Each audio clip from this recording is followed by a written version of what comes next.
Ron DeSantis, did anyone ever hear of DeSantis? The sanctimonious DeSantis.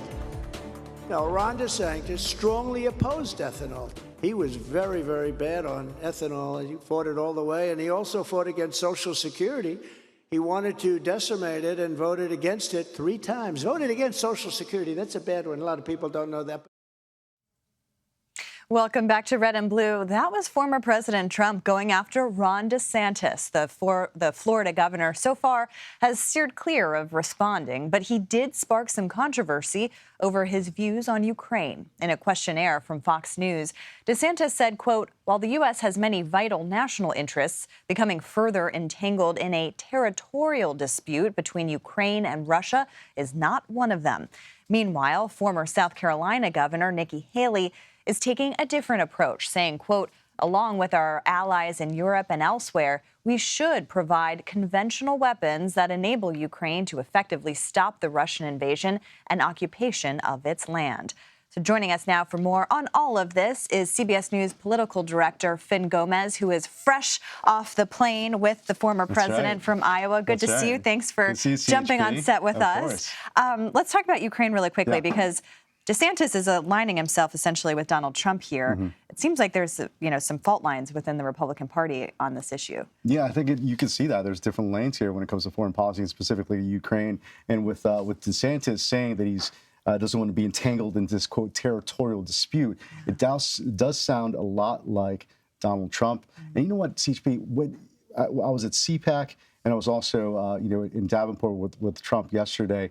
And when he spoke specifically about this issue, it is definitely a crowd favorite. And I think what they're both trying to cater to and appeal to is that base voter. And many of them, agree with that position. Interesting. And it's such in contrast with what we're seeing from Republicans on Capitol Hill. Right, exactly. So we'll see kind of if that matches the sentiment in the country. So you just got off the plane you were traveling with former President Trump as he went to Iowa. You talked to him, you asked him questions. Sure. He was talking a lot about Ron DeSantis. It seems like the Florida governor is on his mind. Tell us more about it. Yeah, no, I think that was one of the key headlines, I think, out of this journey from West Palm Beach to Davenport and back. He spoke to press on the plane. There was a handful of us. CBS News was the only network on the plane. And I got a chance to ask him several questions. But I think one of the questions I asked him was about DeSantis, because he did spend a lot of time engaging, countering him, going after the Florida governor, who has not yet entered the race, of course, but is inching towards nearing that decision.